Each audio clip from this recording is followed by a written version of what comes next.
I feel like shooting, I'm making Editor Coon's life real hard right now. Come on, Editor Coon, follow me around. Track me while I talk. I'm gonna be flamed for pre-watching. What YouTube does to a mother trucker. Hosty YouTube! I'm Stellatrix coming at you live from a starship near you. If something feels off, if something feels wrong to you, no it doesn't, you're crazy. Everything is normal. Today we will be perceiving my 50 cal exploded by the one, the only Kentucky Ballistics. I've gotten so many people telling me to react to this. I don't know what to expect. I don't know who this man is. I don't know where Kentucky is. I don't know what ballistic means. I don't know what a 50 cal is, but we're gonna watch it. Strap in, strap on, and let us go perceive. All right, here we go. What's up, everybody? My name is Scott. Are you good, Scott? Scott? I'm going to tell you about how my 50 cal exploded, and I almost bit the dust about 2 weeks ago. God, ew! No! So I know a Yuck. lot of you are probably wanting me to explain my injuries, and I'm going to do that, but I think it's best Can I? Did your 50 cal exploding to like diminish the YouTube video quality? Did you lose bit rate in the explosion? Why is this so blurry? I know some of you are going to try to skip around in this video. I highly recommend you stay tuned and listen to all of this. Every YouTuber ever. For those who are ever. going to skip around, let me clear something up first. This was not the bear that we tortured tested, and this was a complete freak accident. There's nothing that I did to have caused this. So April 9th, 2021, we come out here to shoot a fire hydrant with some slap rounds using my Serbu RN. I feel like shooting, I'm making Editor Coon's life real hard right now. Come on, Editor Coon, follow me around. Track me while I talk. Pure ADHD. I'm trying to not block Scott. I feel like shooting a fire hydrant in and of itself is a bad idea, but I don't know that much about fire or hydrants. 50. So we have the Serbu RN50 with the 36-inch long heavy barrel, and we're going to go ahead and go big or go home and start out with this. This is a 50 BMG slap tracer round. Oh my god. The slap rounds tend to go a little to the right, so I aimed a little to the left, but this one actually hit true to where I was aiming. We hit right here, and you can see that thing is smoking. And then we blew right. Why does this fire hydrant look like it was on the Titanic when it sunk into the ocean? Where do you get fire hydrants like this? Are they just laying around? Clearly you underestimate the stupidity of man. I am burdened with the wisdom of understanding what the men do and robbed of the joy of being able to do it anyway, like men. Through the back of this thing. Everything was going pretty smooth. We shot the fire hydrant several times, but the slap rounds were acting a little funny. One of the slap rounds hit like 1.5 feet low and to the right. I say we hit it with one more slap round, but this time aim for the thickest part of the fire hydrant and see what happens. He missed. Notice how much larger the muzzle flash is compared to the first slap round. I mean, yeah, it's so obvious how much larger the muzzle flash is compared to the first slap round. That's clearly significant. Obviously.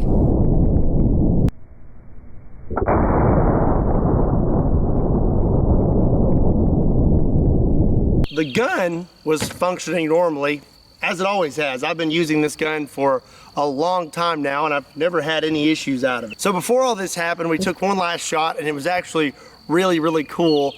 The round was stuck out the back of the fire hydrant. This is a 50 BMG silver red tip armor-piercing incendiary tracer. So we went through the top of the fire hydrant. Oh my god. Look at that. Jeez. Oh my gosh. It just stuck out the back. After that, I decided I was going to take one last shot with a slap round and try to hit the thickest spot on the fire hydrant. So before I loaded my last slap round, I know that there was no barrel obstruction because I literally found the round in the fire hydrant. But this last round that I loaded into my Serbu RN50 was a very, very hot round, and I had no idea. And there's... I'm gonna go out on a limb here. I'm gonna be flamed for pre-watching, but I'm starting to think that this is a bad idea and that this gun is gonna explode. Call it a hunch, but I think this might be a bad idea. There's really no way for me to have ever known that this round was as hot as it was.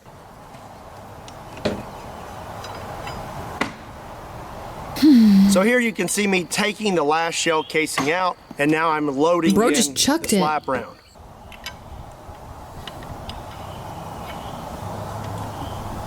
I screw the cap on all the way,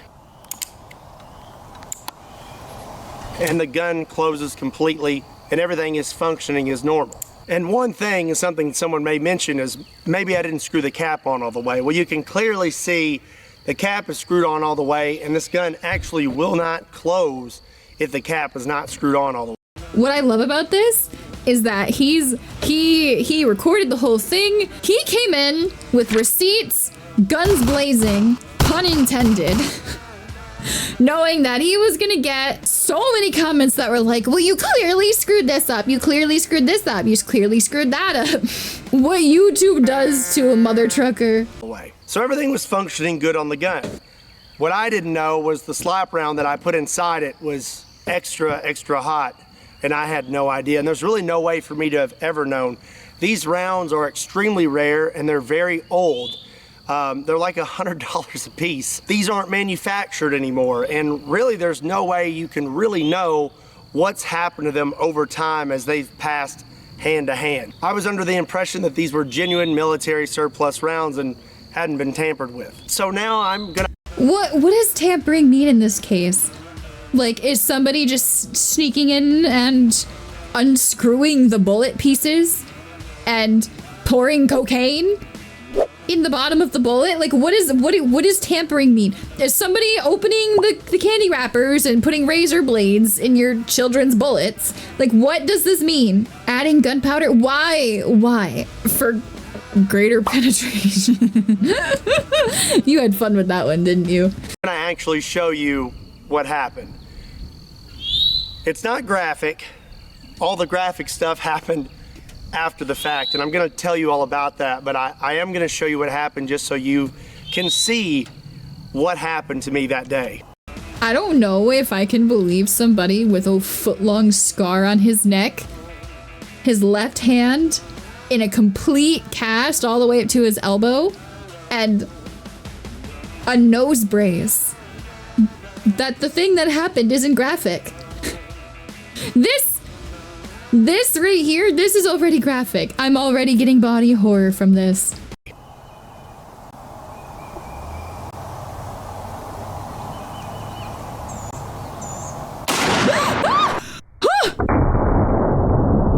Oh my god.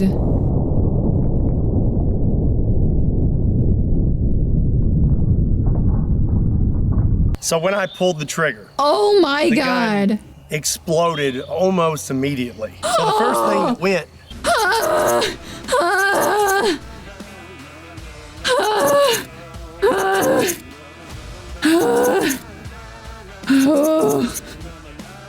oh my, that made me dizzy. I missed that. Can you play it again? No! So when I pulled the trigger, the gun Jeez. exploded almost immediately. So the first thing that went was this cap. And this cap is solid steel, and it is very, very heavy. If you look right here. Yes, this is a perfect example of why personal protective equipment is important. PPE only stops so much, true, but from the looks of that, the way his goggles go flying, he very well could have lost an eye from that. It can only do so much, but that much that it does do could be the difference between you being alive and you not being alive. Take motorcycle riders, for example. They know they're doing something dangerous, but most of them are still wearing helmets. Most professionals at a thing are actually wearing the proper protective equipment, as they should be. The threads are sheared off of this gun completely.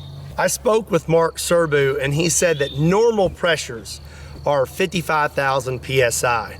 And for those threads to have sheared off And this cap to have just blown off like that, we're looking at over 85,000 PSI.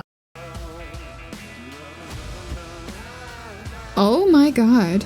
85,000 PSI. I think to just stop a human heart on impact, I think it's only like 1,800. Helios says it's 1,800. The PSI to stop a human heart is approximately, so we'll say like 2,000. So to just stop a human heart out of pure impact is 2,000 PSI, and that was 85,000 PSI. Are you kidding me? Jesus.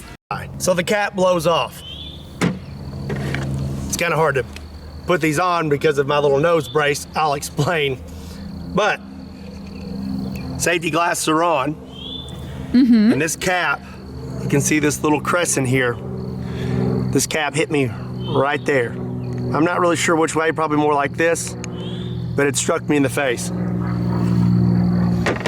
When this cap hit me in the face, it broke my orbital bone in 3 spots. Yeah. Here, and here. It also broke my nose, and that's why I have this on. I've had to have facial surgery to repair all this. Here's the really bad part though. He's seriously lucky he didn't lose an eye. Yeah, the glasses saved his eye. That's what I'm saying. Normally, there's these 2 ears that stick up right here. And this is what prevents you from closing the gun when the cap's not on all the way. If the cap is on all the way, it will fit perfectly right here with those ears pushed up against it. When the cap blew off the gun, it came straight back, shearing those ears off the lower. One of these is still at the hospital, and this is the one we found. This one zipped right past my head, went inside my hat, blew a hole through it, and took it off my head, what appears 7 to 8 feet. Now the other one is what almost ended me. Yeah. Imagine if, oh God, ew. But imagine if, oh my God,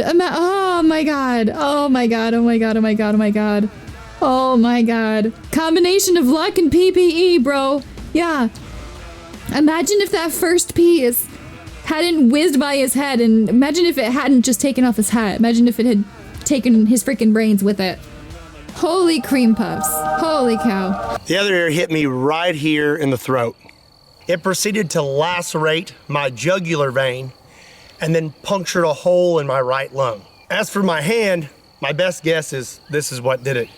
In the video, you can see that the stock almost disappears instantly. I believe it came in a downward motion and hit my finger. You have your natural bend in your index finger. Well, this bone right here looked like a V.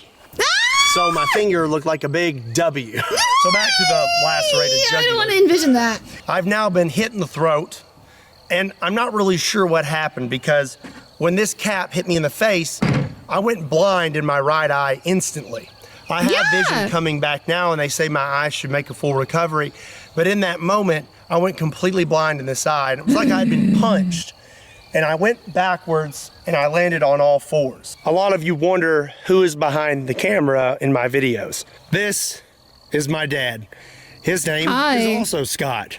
I was about to say hi, Scott's dad, but hi, Scott. That would have been it for me. He come running up. What did he say? I missed that. Out here with me. That would have been it for me. If he hadn't been there, oh my God. He come running up and he let me know of my injuries because I was still in a daze. I've just been punched in the face by a big metal cap. And he let me know real quick that there was a hole in my neck and I was losing a lot of blood really fast. My dad shoved his thumb into my neck and said, put your thumb there. That's a good dad. Now that I'm aware of what's going on, I took my left thumb, I took my shirt, wrapped it in my shirt, and I shoved it as far into my neck as possible. No. I don't want to hear it. I was not aware that my jugular was lacerated, but I did know this is really bad. I have a Do not lacerate the jugular. On God, for real, no cap. Lacerating the jugular. Bad. Ah. A law enforcement background, and I've been trained in injuries and wounds and gunshots and things like that. And I know very well. In this case, clogging your arteries is a good thing. That if you get hit in the neck, it's not good because you can't tourniquet a neck. After I had plugged the hole, I applied extreme pressure, pinched my head down into my hand, and made a run for the truck. So the truck here was right near us. There's a trailer attached. I had to run around the front. I jumped in the passenger seat. Dad jumped in, and we took off. And this all happened. In this case, is it faster to drive to the hospital or to call an ambulance? The thing about ambulances is that they're gonna have stuff in the ambulance to stop the bleeding, aren't they? So no, don't want to wait for an ambulance, but I don't know, if you're waiting the same amount of time, why mess your car up with your inner viscera? That's assuming you live long enough for them to get there. But like, whether they're driving to you or you're driving to the ER, it's gonna be more or less the same amount of time, isn't it? One isn't automatically faster than the other. I guess it's kind of a gamble. You are waiting double time for the but you're not if the ambulance has stuff. No, because they are coming from the hospital first and you're going to the hospital. So like, let's say the ambulance deploys from the hospital and you're deploying from your house. It is the same amount of time. In fact, it might be faster for the ambulance because they can stop traffic and it's safer for them to go faster. You're driving roads that you know is faster than waiting for the ambulance to figure out how to get to you. That's fair. That is fair. But I'm assuming an ambulance is deploying from the hospital and they have stuff in the ambulance to be able to stop your bleeding long enough for you to get to the hospital. In an area with woods, it would be a chopper that would be much faster than a car. Oh, fair point. Yeah, I mean, maybe they could have called over a helicopter. I don't know. Maybe not. That would be a lot of money, though. In a matter of seconds, I would say under a minute, we were in that truck and just hauling tail into town. Something I forgot to mention, this upper weighs like 25 pounds. And you can see in the video that it just gets thrown off the table. So much pressure came out the back of this upper that it launched it off the table. It's an insane amount of energy that was thrown into my body. So now we're driving very fast into town. I am applying constant pressure to my throat and I'm breathing very slowly, trying to control my heart rate because the faster your heart rate, the faster you're going to bleed. Yes. My dad's driving, so True. I thought it would be nice of me to call the ambulance. Yeah. My dad didn't agree with this, but I wanted to do it myself because I wanted to try and stay awake. I needed to be doing something. That is interesting because the first time I ever donated blood, I started passing out.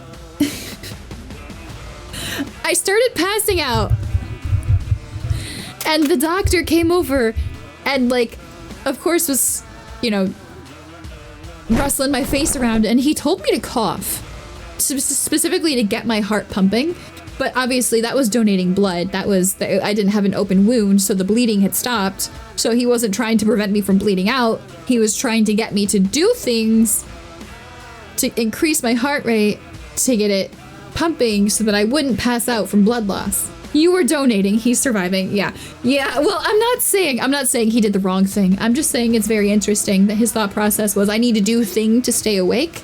Because doing thing also raises your heart rate. But it's a balancing act between don't raise your heart rate, but also don't stop doing thing because passing out could mean you die now. To keep myself conscious. If you have an iPhone, there's this nifty little feature on the side here, and if you hit that button one too many times, oh yeah, the emergency, call yeah. 911.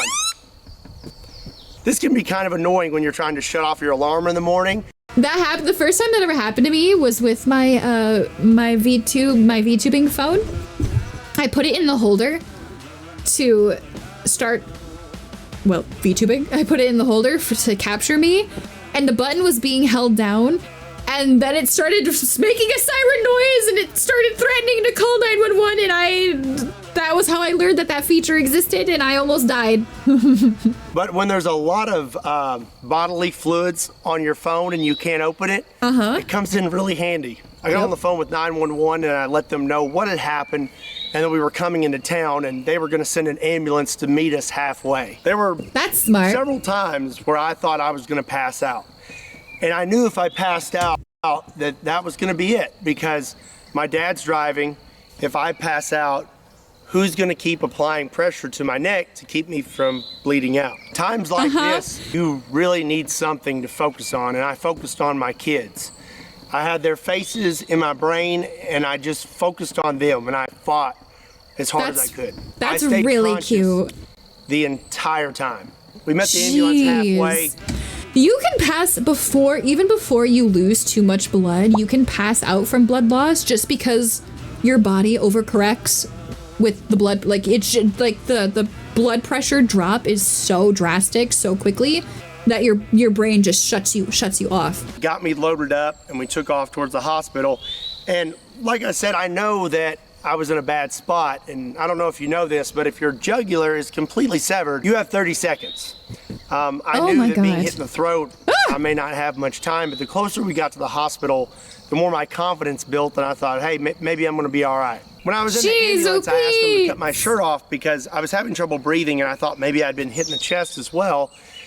No, you just don't have blood. There wasn't anything there, but when I got to the hospital, they x-rayed me, and they said my right lung had collapsed because it was filled with blood. Yeah. It was from this little guy here puncturing my lung as well. So from there, they had to intubate me while I was wide awake, and I tell you, that is not fun. Take this long metal rod with a point on it, and they stick it through your rib cage, and it wasn't fun. After that, I was feeling a little better. I could breathe a little better. And then they wanted me to take my thumb out of my neck, and I was like, we're not taking my thumb out of my neck. You just wrap it up with some tape and stay there. But they told me I had to take my thumb out of my neck. So they had a bunch of gauze and packing, and as soon as I pulled it out, they packed my throat. When I pulled my thumb out, that's when I saw my finger, and they said that I audibly said, oh, that's not good, because my finger looked like a big W. They informed me after that they were gonna have to life flight me to Vanderbilt Hospital in Nashville, Tennessee. Very, very good hospital with very, very good doctors. Obviously, I'm here making this video. Big shout out to Vanderbilt Hospital. You guys are the best. So now they're about to knock me out, and at this moment, I realized that this may be the last time that I see my wife or see my dad, because once they knock you out, you know, that's it. Either they're gonna fix you or you're not waking up. Yep. My wife had arrived. I called her in there, I held her hand, and we had words, and then I called my dad in to pray. Jeez. After that, I remember waking up in Vanderbilt Hospital, hooked up to every machine possible. I'm gonna throw some pictures in here. No, so they did a number on me. So you can see this cut here, and this actually goes all the way down to right here. To repair my jugular and my down lung, to the solar plexus. They had to open up my chest completely. They cut me completely open, just like open heart surgery. They told me a guy my size should hold 6 to 8 units of blood, and total, from all the blood I lost from the initial injury and the surgeries, they had to give me 5 units. There was also also a chance that I could have had a stroke. To repair your jugular vein, they have to pinch it off. Well, your jugular vein supplies the oxygenated blood to your brain. So they can only pinch it off for so long. They pinch it off, they repair it, then after that, when they open it back up, all that blood rushes into your brain, and there's a chance you could have a stroke. Praise God, I did not have a stroke as well. As for my hand and my face, they had to do surgery on that as well. I have pins in my... I wonder what his diet is like for him to not have a stroke. Maybe having clogged arteries isn't good. It feels like a double-edged sword. If you clog your arteries, you can't bleed out as fast. But if you clog your arteries, you're more likely to have a stroke. There's known as having a stroke. Finger to hold it in place. And like I said, they had to repair my orbital bone in 3 spots. As you can see, they cut me here and right here. And they also cut inside my mouth, all the way back here to the front to be able to get to all of those spots. So I had a breathing tube in, but I still wanted to talk. I wanted to know what had happened to me and what was going to happen. Well, my nurse, Cody, shout out to that guy, best nurse ever, brought me a dry erase board so that I could write and ask questions. I wanted to talk to my wife. Well, he would call her for me, and then I would write out what I wanted to say, and he would say it over the phone for me. That's cute. And then I could sit there and talk to my wife. Also, I really wanted a mellow That's yellow. really I was cute. craving it so bad. When I was finally unhooked from everything, I remember sitting in my room, and he peeked his head in. He was like, "Can you eat and drink now?" And I said, "Yeah." And he handed me a mellow yellow. Coolest nurse ever. So for about Shout out to 2 Nurse days, Cody. I had tubes coming out of the front of my chest, one tube coming out of my right side, and one tube coming out from behind my collarbone to drain everything around my lungs. And I had to carry this little vacuum pack with me. They removed those really quick. I'm healing extremely fast. They kicked me out of trauma within a few days. This happened on April 9th, which is a Friday. I went home the following Saturday. There is a lot more to the story when it comes to my injuries and everything that I had to do to overcome them. Long story short, I shouldn't be standing here. I should be 6 foot under, and if it wasn't for God, I wouldn't be talking to you right now. God and PPE. Wear your personal protective equipment, whether you believe in God or not. I mean, if you believe in God, God gave you PPE, didn't he? You can pray all you freaking want, but do it while you're wearing goggles and protective gear. This video was sponsored by the church. You want to thank God for something? Thank God for all the people that made it possible for you to survive that incident. And then go buy a lottery ticket. My God. So I know there's one big question that you're all wondering. What's going to happen to Kentucky Ballistics, and am I going to keep making videos? And Probably. the answer to that is absolutely. Yeah. I'm not going to quit doing. See, you don't get to this level of expertise without really being passionate about the thing that you're doing. And if you're this passionate and this much of an expert on it, you know the risks. You know how dangerous what you're doing is, and you've accepted it. So obviously he's gonna keep making videos. What I love because of a freak accident. There's nothing that can keep me from continuing on. I love what I do, and I appreciate every single one of you. I am healing at a Wolverine rate. I am healing so fast. Wolverine rate? Really, a lot of people have been kind of confused at how fast I'm healing. That's God. He's healing me quick. And I'm going to keep making videos, and I cannot wait to get back out here. I have some videos planned, and I think you're going to like them. It's going to be some really funny stuff. Also, I know there's going to be a good bit of you that want to support me while I'm healing. Not to just put a thumb in its shirt! Oh my God! He came prepared. Bro almost died, and he was like, how can I monetize this? You know what? Respect. He deserves it. I really appreciate that, but I don't want to do a GoFundMe or anything like that. If you want to help me out, I want you to get something out of it too. So we got some new shirts. The doctors told me that if it wasn't for this thumb, that I would have died. This thumb saved my life, and my wife... Thank God for opposable thumbs, am I right, chat? Came up with this saying, she said, just put a thumb in it.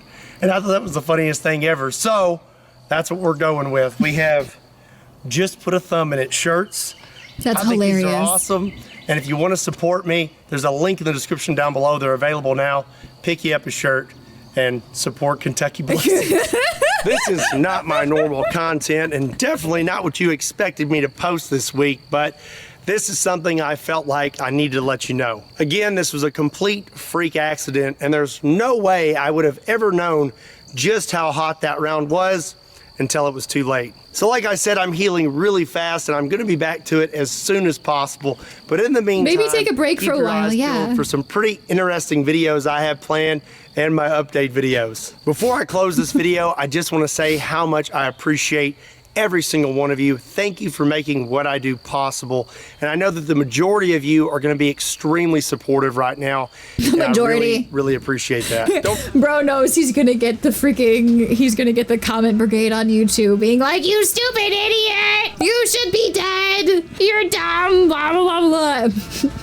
That's a veteran YouTuber right there. Don't forget, if you want to pick up a shirt, there's a link in the description down below. And as always, my name is Scott. My name is Scott, and you will most definitely see me next time.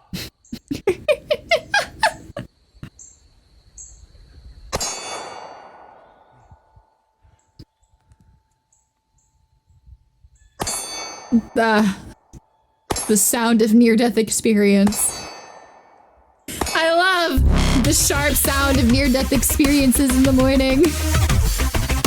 Well, anyway, that was Kentucky Ballistics. My 50 cal exploded. I learned a lot more than I thought I would from that video.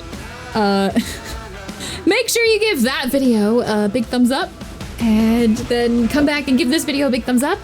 If you have something you would like me to react to, drop a comment on YouTube, come follow me on Twitch, or join my Discord, where I'm pretty active. And as always, don't play with guns.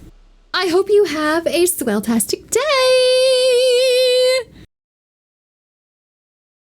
I'm gonna go barf.